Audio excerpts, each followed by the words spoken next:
Good evening, everyone. It's May 31st, 2013. I'm happy to welcome you to our Friday night webcast featuring Mr. Lyndon LaRouche.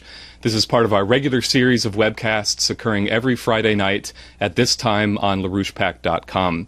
My name is Matthew Ogden, and I will be moderating tonight's webcast. I'm joined in the studio by Leandra Bernstein and Cody Jones, who will be posing questions after Mr. LaRouche's opening remarks. And so, without further ado, I introduce to you Mr. Lyndon LaRouche. We have a couple of things that probably are going to be thrown at me today, and that will be rather interesting. We're in a situation of crisis, unusual crisis, and the whole system is about to come down. So I think let it proceed from this point on, because I think there's some things rumbling around which I'll be spending my time responding to during this process. But we're looking forward to those questions now.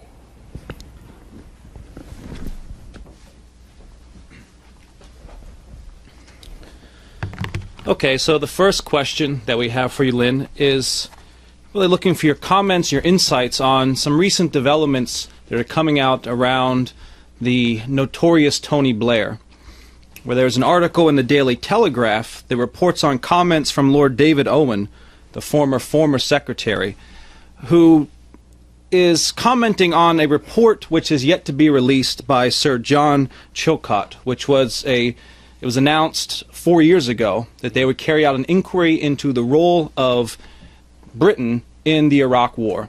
4 years later, nothing has been released.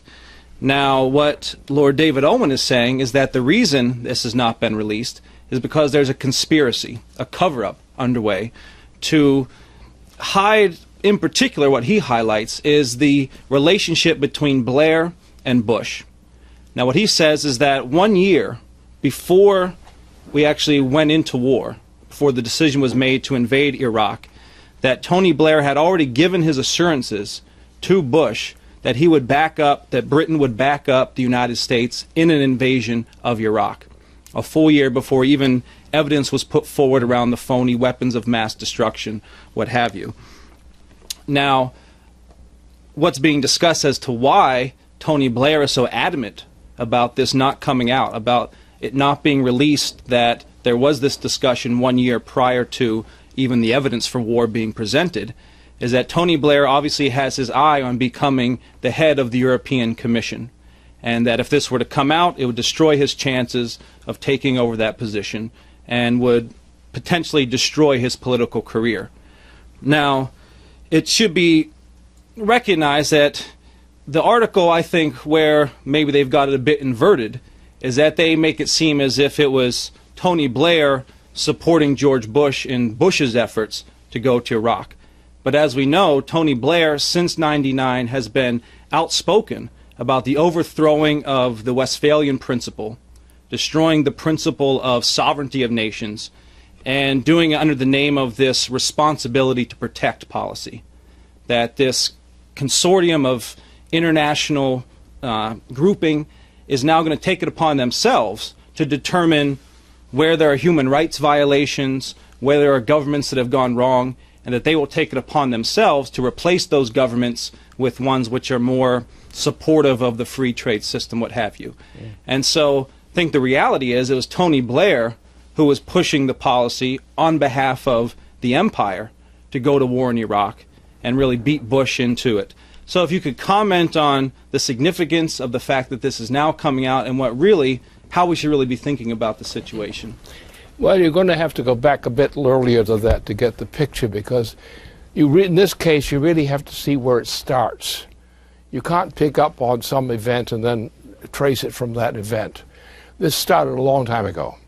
For example, the father of George H.W. Bush was a backer of Adolf Hitler, and as a matter of fact organized the financing between British and New York areas, financing of the whole operation of the Hitler operation. George H.W. Bush is a no-gooder. He's not in such good health these days. But the whole Bush family is essentially closely tied to the same crowd. The same crowd is tied to the British crowd. And this goes way back. And the Bush family has been that. You just look at George H.W. Bush, the wimp, the nasty wimp. And that's what he is. This is a guy who jumped out of an airplane that was shot at. He had left two people in the back seat, shall we say. He jumped and left them on their own as the pilot. So he's not really, these bushes are not really trees. Not family trees or otherwise. But then you get the younger Bush. Now, he was really a sickie in many ways. He still is a sickie in many ways. Now, what is true is that given the background of Bush, that the fact is that things did pick up at a certain point in this process of a more relevant way, relevant to the question as such. My first experience with this Blair aspect was I was working together, in a sense, with the BBC on this operation about the Iraq operation. And our shared view was there was no reason for anyone to get into a war in Iraq. And the arguments of Blair at that time were fake. This man is a faker from the beginning to end. There's not a word of truth in him, unless it's Satan, comes from Satan's lips themselves. So what has happened is that it was at the time when I was working with the BBC, just in a reporter to reporter kind of thing. It was a BBC operation. And certain people were killed in England over this business. There's that kind of a business. This man, Blair, is degenerate beyond any way of measuring it. He's beyond all measurement in corruption and evil. He's also the instrument of the Queen. Now that gets to the business. And that's where people make a lot of mistakes, because they like to narrow the problem down to this guy plus this guy plus this guy, and think they've got a little conspiracy which is new and has broken out then. This goes way back. This is the British Empire. Now remember that during the Copenhagen period, when the Copenhagen event was going on, the same thing was going on. And the intention was, as the Queen herself, now you're down to business, the Queen business. And the Queen business is a part of the Dutch business. The British monarchy is a Dutch monarchy. And they came in that way, and so the British are nothing but a branch of the Dutch system. And if you know what the Dutch do, as I know a little bit about that, it ain't good. They just had a family celebration recently, and it was not good at all. It was disgusting. It was not only bad, it was just plain disgusting. And they have well, for example, if you're over 70 years of age and you have something wrong with your finger, the Dutch business will probably have you terminated as having a health defect. Get you off the roll. In other words, you're a foreigner. You wander into the Netherlands, you get a cold, and you find yourself dead in the morning. That's the way they run their system. So what you're dealing with a system which now is the Dutch business, because the British Empire is a product of the Dutch Empire. Remember, the Dutch Empire organized the attack on Louis XIV. That started the war with him. That war was then extended into another stage and became the whole business. And it was the Dutch end of the thing which did it. It was not the Venetians, it was the Dutch. And it's still the Dutch, the damn Dutch. Right? So what you're dealing with here is a very particular, relatively speaking on a good scale, a particular problem which is a nasty thing in itself, and it's a part of a much bigger, much more nasty thing. Now, what was the purpose? The purpose lies with the Queen. Now, the Queen during the period, this same period, the time of the two events that were going on, that the intention was to reduce the human population by genocidal means, and the Queen was explicit on this, and the whole British apparatus put on it, is to say that the system must reduce the human population fairly rapidly from 7 billion people on this planet to approximately 1. Now, Blair is a typical expression of the Queen's errand boy. He's a mass murderer. He's promoted murder against Britons and others, just as, on a health reason. The exact same policy of Adolf Hitler's health policy. So Blair, and everything that Blair said in starting the Iraq War was a lie. Now, in this comes then George W. Bush, dumb Bush. And that was the scheme that started Blair's foreign career. He was backed on the long Iraq War, for which there was no reason whatsoever. This Iraq War is the basis of the wars in North Africa, they're the basis of the wars in the Middle East, and so forth.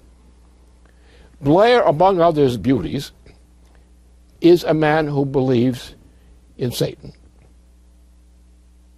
I don't know if Satan believes in him, but that's another question. So Blair is about as dirty as you could possibly get.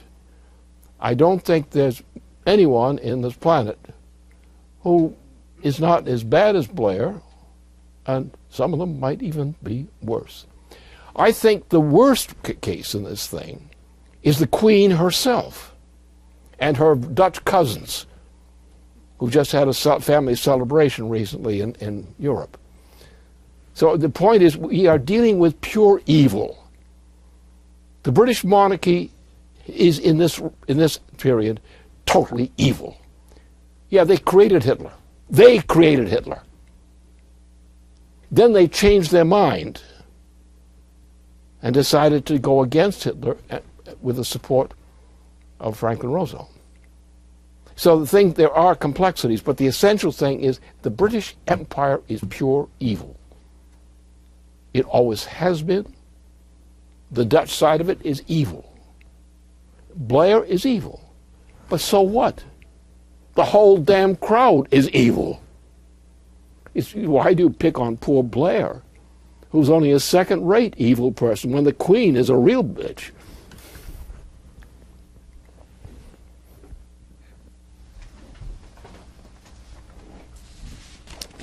Well, on that note, this is a question that has come up a number of times throughout the course of you giving these webcasts, and in particular after the Monday broadcast of the Policy Committee.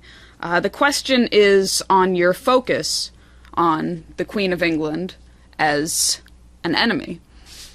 And what we published recently on the bailout and the bail-in, pointing to the quadrillions of dollars in derivatives that would be exacted from the population,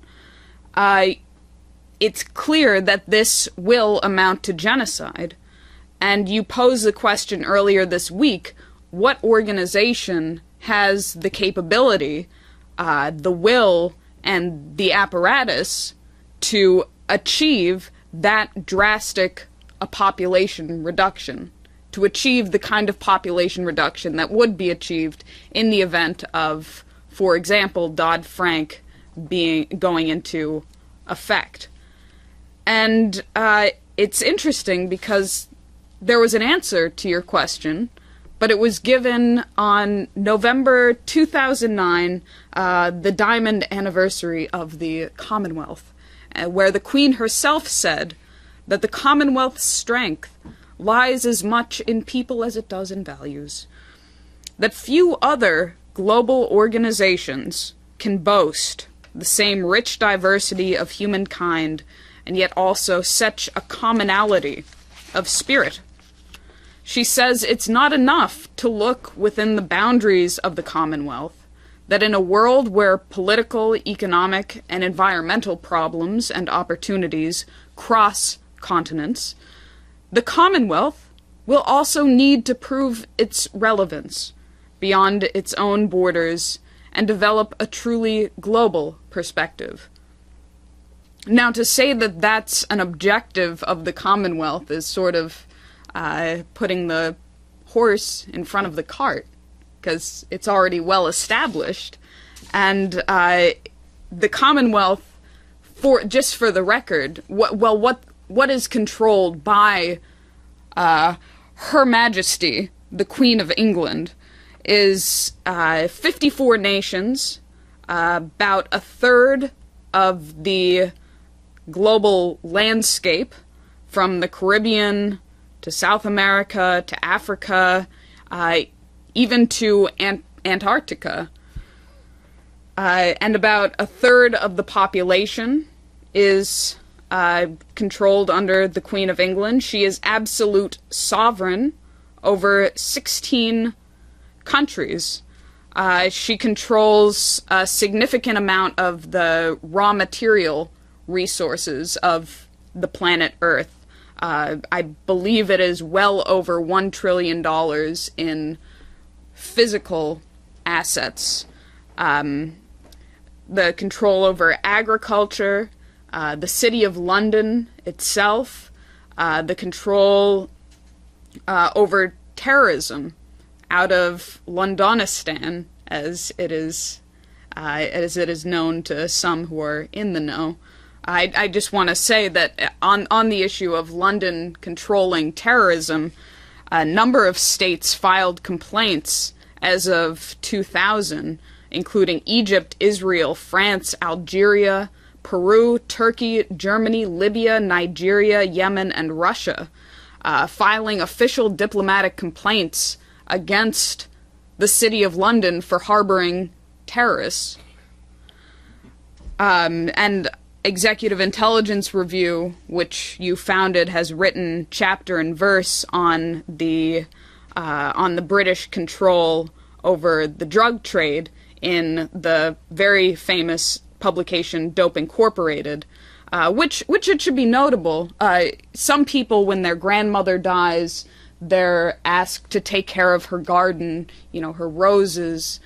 When Queen Victoria died, Queen Elizabeth's grandmother, she and her predecessors were instructed to take care of the poppy gardens. So we're pulling together a full dossier on all of the arms of the British monarchy, but merely to state the issue of control does not prove the case fundamentally. It's not just the control, but the intent in the control over this territory, these people, and these very nasty terror and other apparatuses. So you have the very famous quotes on the record by the monarchy itself, by Prince Philip, who, using the language of the monarchy, who is very fond of breeding animals, Prince Philip is the sire to Queen Elizabeth's bitch. So in the quotes on the record, you have from 1988, Prince Philip, founder of the World Wildlife Fund, along with the card-carrying member of the Nazi Party, Prince Bernhard of the Netherlands. But Philip told a German press agency in 1988, "In the event I am reborn, I would like to return as a deadly virus in order to contribute something to solve overpopulation." He also said at a different time, "You cannot keep a bigger flock of sheep than you are capable of feeding. In other words, conservation may involve culling in order to keep a balance between the relative numbers in each species within any particular habitat." I realize this is a very touchy subject, but the fact remains that mankind is part of the living world. And there are other notable quotes. including from John Schellenhuber, the head of the Potsdam Institute for Climate Research, who is also a commander of the most excellent order of the British Empire. He was knighted by Queen Elizabeth.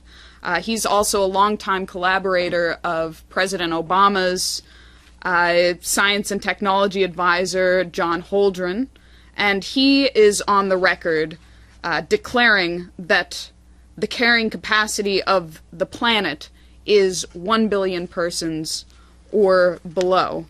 So you have these quotes on the record by the monarchy and their subordinates. So I would like you to answer this question, though, in as plain terms as you can. Why the focus on the Queen, and what is being missed when people focus on a different target other than the British Queen and the Royal House of Windsor as it stands? Well, I think you can scrap most of that stuff, because if you want to get to the real business, you have to look back a little more generally at the course of human history. The problem has been, and the key pivot, it came in the period of the Nicholas of Cusa. That was the key point, where the turning point, where the issue became defined by Cusa's role. Now, Cusa's role is famous because he personally set forth the program of going across the oceans from Europe and adjoining areas in order to free man from despair, from destruction. So what we had in this long period was a period beginning before the Roman Empire of pure evil. So you don't have to find cases to prove the evil. The evil is genetic. It's intrinsic to the European system in particular, and other parts of the world.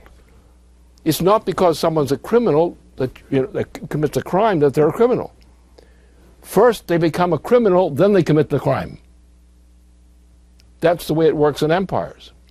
Now, along came Nicholas of Cusa, who died in the process of this effort, whose campaign was to get people out of Europe and out of other parts of the world that are troublesome, in order to get across the great oceans to build a society which will save humanity from what was going on in Asia and Africa.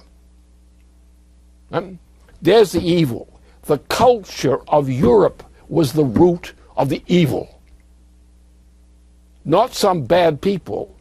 The culture itself was saturated with this thing. The Roman Empire, the Venetian system, the Dutch system, the British offshoot of the Dutch system. This is the evil.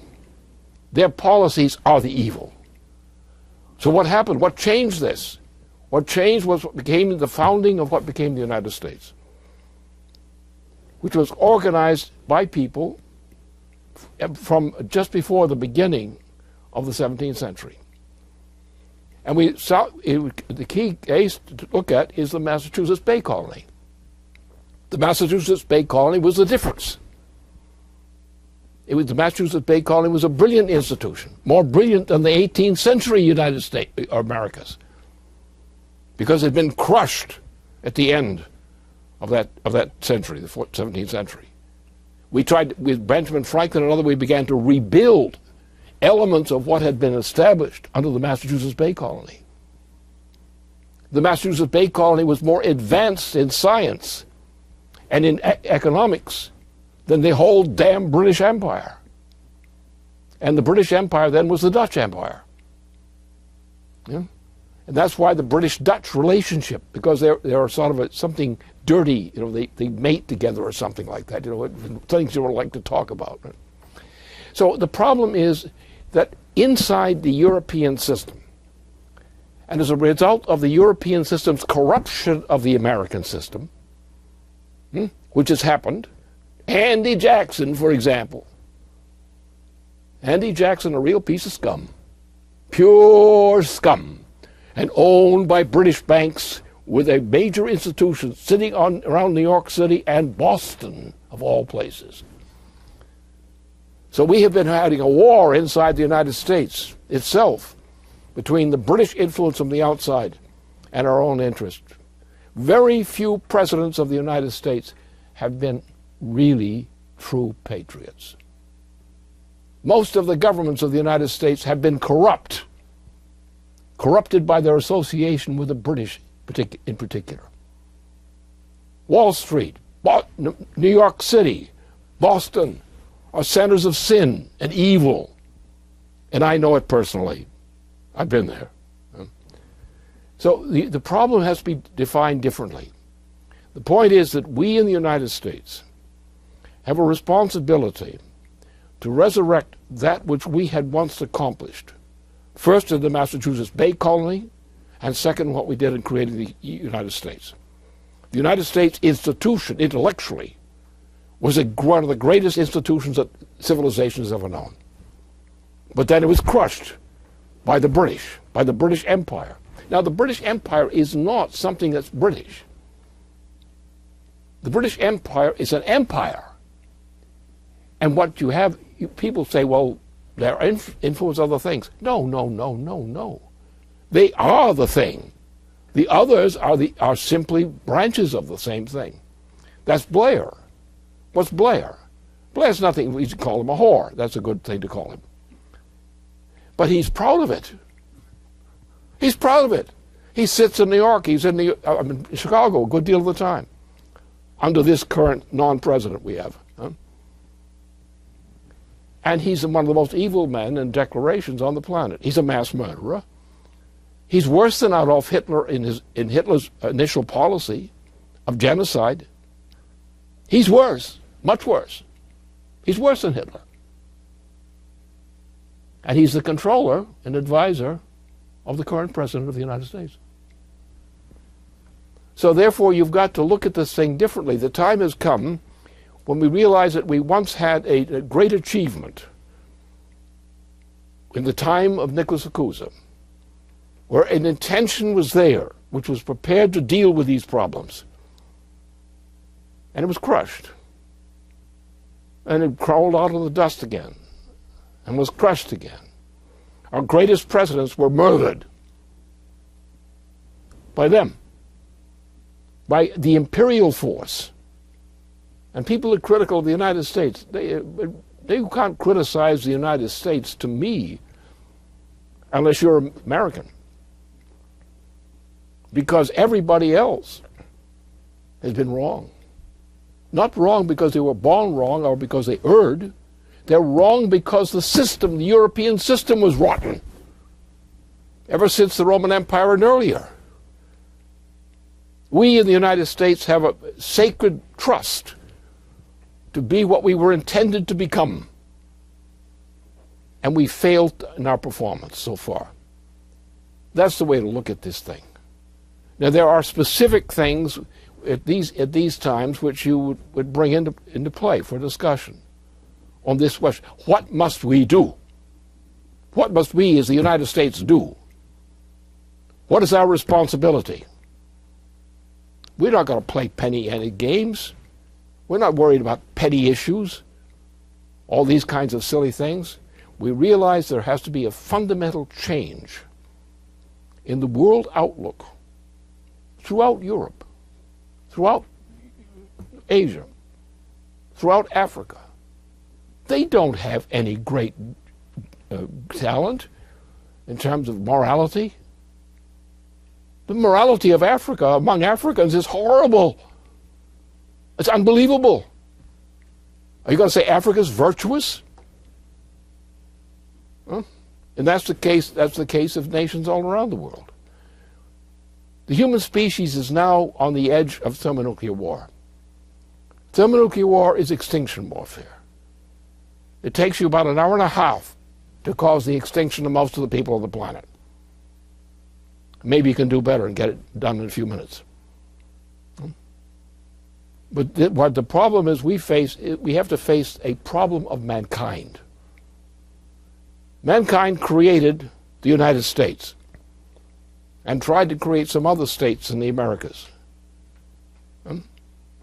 And there were other parts of the world that struggled to deal with the evil that was dominant in Europe and Asia, dominant in Africa. But we have the primary responsibility, we in the United States.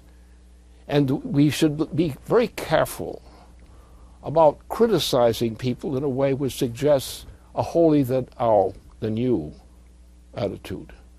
We're all guilty, in a sense, because we haven't done what had to be done.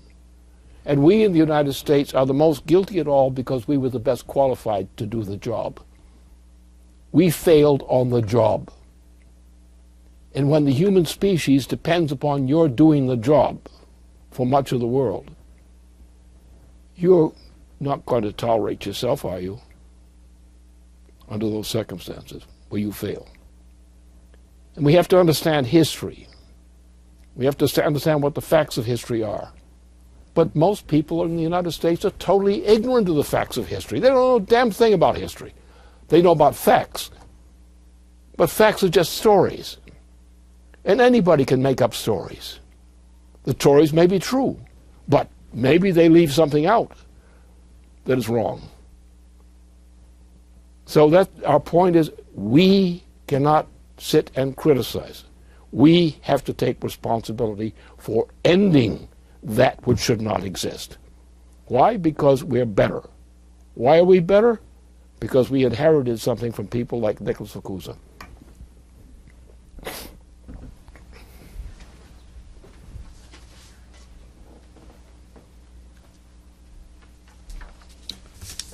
All right, so our next question comes from one of our institutional contacts.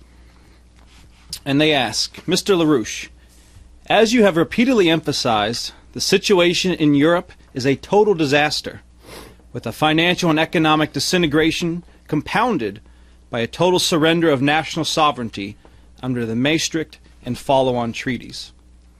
Recently, British Prime Minister David Cameron has moved to insulate Britain from the disaster on the continent by pressing for a clearer separation of the European Union from the actions of the 17 members of the single currency bloc. Today, British Foreign Secretary William Hague called for the EU member states to be given an absolute veto over rules promulgated by the European Commission in Brussels. Can you please give us your assessment of the European situation? What is Cameron up to on behalf of the British Crown? And what do you expect from the leading European governments, particularly from Merkel in Germany and Hollande in France? Thank you. Well, you have a situation in Europe, as we know, because I'm involved in Europe. As we know, and I've been involved for a long time. I've been involved with these countries at various points in my lifetime. In France, I had a very significant role in France. I had a very significant role in Germany at a very crucial period of time. I've had a significant role in Russia at certain times, and so forth and so on. So I'm familiar with these kinds of things. Now, the problem is that we have to understand, in the theme we were just discussing, we have to understand that we have the responsibility to understand what this mess is. And I think most of our people in government and so forth and related institutions in the United States really don't see it. They don't see it because they're too much drawn into the gossip. There's a popular gossip where people in Washington, for example, will decide that's the good gossip to put out. It gives us this explanation of everything, which is merely misleading everything. And the fact is, most of everything that people in the Congress, for example, want, except for Glass-Steagall, most of the people in the Congress don't know what they should want, and they don't even understand Glass-Steagall. I know on Glass-Steagall, that is the solution, and anyone who's not backing up are really what Glass-Steagall represents. Most people who support Glass-Steagall still don't know what it's all about. Most people who defend Glass-Steagall have no idea of what it's about. Because they don't understand, for example, some of our great men who understood exactly how the Constitution was put together. They believe in money. How many people in the United States believe in money? That money is the crucial issue. But money is not the issue. Money intrinsically is worthless. And you should know that by looking at Wall Street. Money is intrinsically worthless.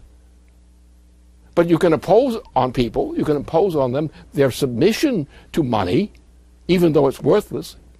The quadrillions of worthless money floating out there now, you want to say that's money, that's worth, that's an interest? Do you think you can get anything out of that money as money? What the American Constitution is based on a principle of not money. Money is not worth anything. What's worth something? And there's one thing that's worth it. And that's understood. There is no such thing as money as having a worth. What there are people. There are people who produce. Farmers and others who produce. What do they produce? Well, food and other things. They also build other things that are necessary for the economy. It's physical in terms. It's not money, it's physical. Now, what's important about money? The point of money is credit. What's credit mean? It means that what you get, what you produce, is worth more than what you're paid. Why? Because you are underpaid? No. It's because the people who are on the other end of your agreements are working together, and by working together, they increase the value of the product for them all. In other words, by people cooperating, each on this kind of system, we're working together in a year, say, for example. You have the farmer, he's finished with his year's crop raising, harvesting. But somebody else, the manufacturer, is taking over and doing it. But the manufacturer is not the one who's earning the income. And I'm not talking about money, I'm talking about income. Nor is the farmer. It's the combined effort of them to produce a product by each of them, which combined is greater than that of them each. The credit system. We produce more wealth. Why? How? Well, by producing ourselves. How else do we produce wealth? By helping others who were partners in the business in increasing their income. So the point is, wealth is based on the growth of intrinsic wealth. The two sets of say, parties in the economy together actually produce together more than the sum total of each. Because what happens is production goes into the stimulation of productivity. And it's a drive toward productivity. Like today, all the green people should be shot. Why should they be shot? Well, because they're taking away the ability of people to live. With what they're doing on the green policy, they're lowering the net income, the real income of the people of the United States. They're killing the people of the United States. Greenies are intrinsically murderers, simply by being greenies. The policy here is the question we've got to understand what the system is, and almost no one, practically no economist in the United States that I know of, is competent. No one in Wall Street probably has any competence at all in knowledge, and not unless in practice. So we have to understand that the problem here is that our government and leaders in government have no idea in the world of what they ought to be doing. Alexander Hamilton understood perfectly. The United States system, until Andrew Jackson, essentially, was a credit system. It was not based on what you earned by working. It was based upon what the effect of your working was on increasing the productivity of other people, and reciprocally. And that virtually no economist in the United States has any competence in running a national economy. Why? Because they lost touch with what Alexander Hamilton had accomplished. So the blame lies where? In somebody's misbehavior? Or does it not lie in what we failed to do that we did know that we stopped doing? We became like dumb Europeans. We began to try to act like Europeans who are very stupid on economy. If you know them well, you know that's true. Our job is to make this change. The great problem we've had in what I'm doing here, in these weeks and months before, is that people in our own organization don't know what growth is. They know the growth is a measure, a magnitude, but they don't know that it's the interaction in terms of the productive process as defined by Alexander Hamilton's papers, which were the papers on which the policy of the United States depended. And once Andy Jackson got in there, we had a permanent destruction of the U.S. mentality, the mind of our people. They became British stooges. And this is the problem. We are now at a point of the destruction of civilization globally. This did not happen accidentally. This was a product of an accumulation of a long process of forgetting what we once knew, what was true.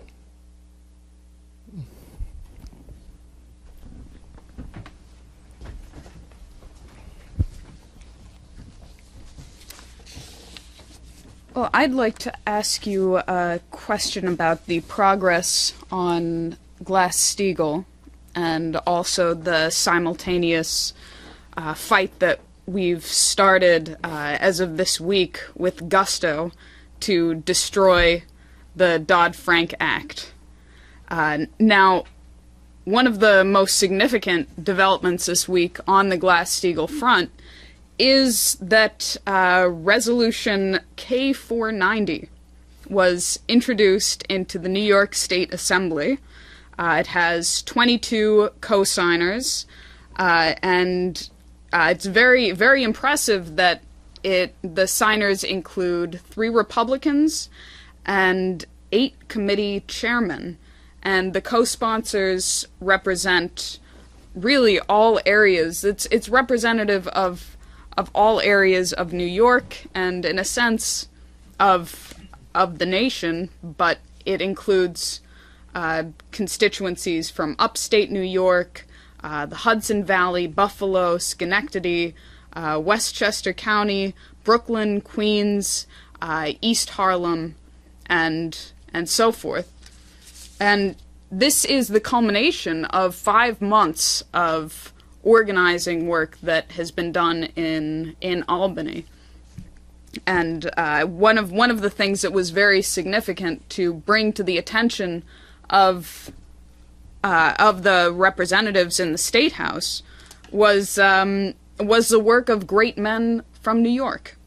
So because New York is the home of Franklin Roosevelt, also Ferdinand Pecora, and also Alexander Hamilton, there was a lot of interest in, for example, the story of Pecora, that a Sicilian immigrant from the Lower East Side took on Wall Street and paved the way for Franklin Roosevelt to instate Glass-Steagall. And on a handout that was going out to all of these offices, there were quotes from Hamilton, warning that the notion that the economy could regulate itself was a wild speculative paradox. That the spirit of enterprise, when it's unbridled, leads to outrages, and these to reprisals and wars. That certain activity of speculation and enterprise, which, if properly directed, may be made subservient to useful purposes, but which, if left entirely to itself, may be attended with pernicious effects. And so this received a very good response from the assemblymen. Most significant, absolutely, though, is the introduction of the resolution. But as we know, this week the members of Congress were not adding their names to become co-sponsors of H.R. 129 in the House or Senate Bill 985 because they were in their districts, where we gladly intervened on a number of them. For example, in Connecticut, at a private meeting of businessmen and bankers, New England businessmen and bankers, the two senators from Connecticut were asked the question about co-sponsoring Senate Bill 985, and they essentially said that while there should be a discussion of the too big to fail problem, Glass-Steagall isn't the answer, because there are complexities in the system that Glass-Steagall simply doesn't address. And it was also stated that Dodd-Frank should be given more time to work. And we all know what it means for Dodd-Frank to work, as seen in the quotes about population reduction that we just read. But moreover, in Texas, there was a discussion with Representative's Chief of Staff saying, I agree with you that Glass-Steagall should never have been repealed. Dodd-Frank should have never passed.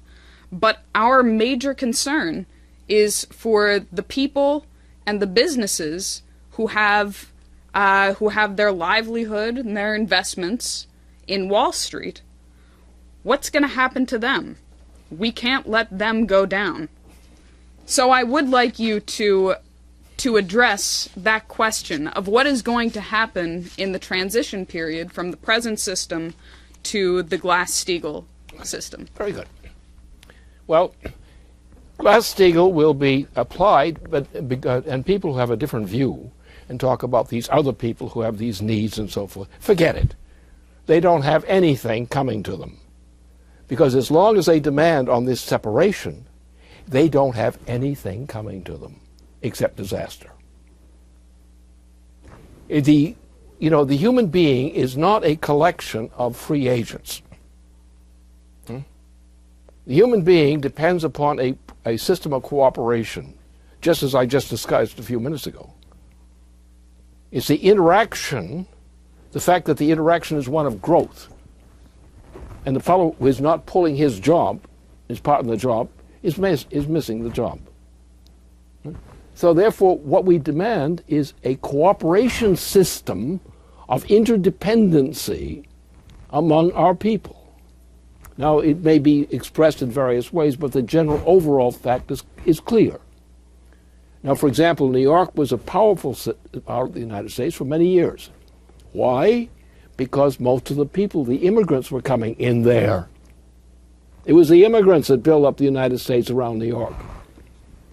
And it took 3 generations to produce from a poor person coming from Europe or someplace else. It took about 3 generations to get someone up there who's got a skill and so forth, whatnot, which is doctor, physicist, etc., teacher, this. We had the same kind of thing happen throughout the world. And during the Civil War period, we had the great growth in the Middle West. And the great growth in the Middle West was the basis for the whole development of the United States. The industrial development and the conditions of warfare and afterward, the same thing.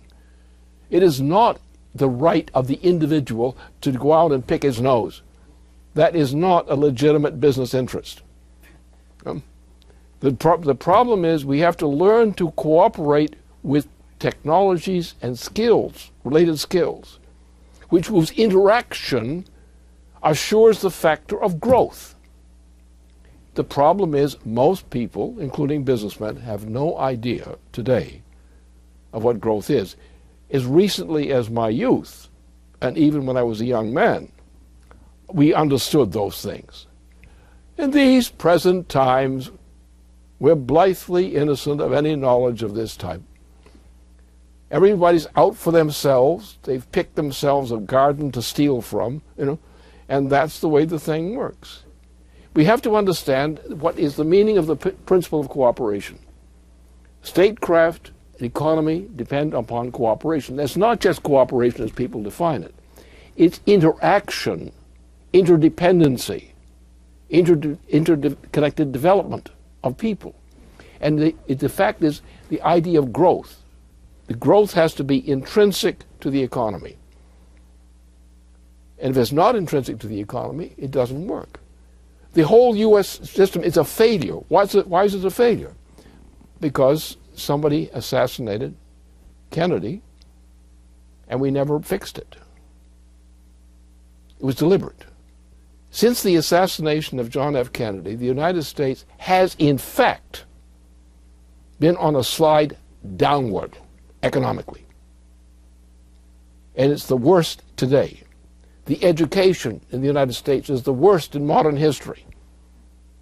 The morality in the United States is the worst in modern history.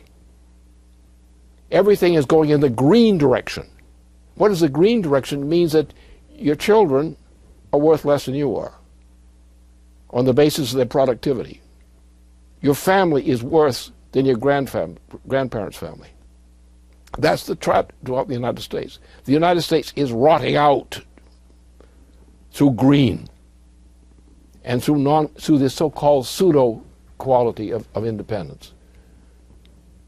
Now, if we're going to win, we have to win on the understanding of principles which most Americans have never troubled to find out what they were, as I said a few points here today. We're going to have to change our ways fundamentally. And if we're any good, we're going to ram Glass-Steagall through, whether anybody likes it or not, because we're going to save those dumb people who aren't smart enough to know this is good for them.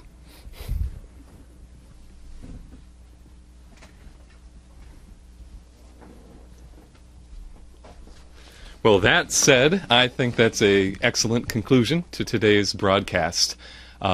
Very happy to have shared this with you who are viewing, and I invite you to continue tuning in every Friday night at 8 p.m. Eastern Time. So thank you, Lynn. Thank you, Leandra. Thank you, Cody. And thank all of you. Good night.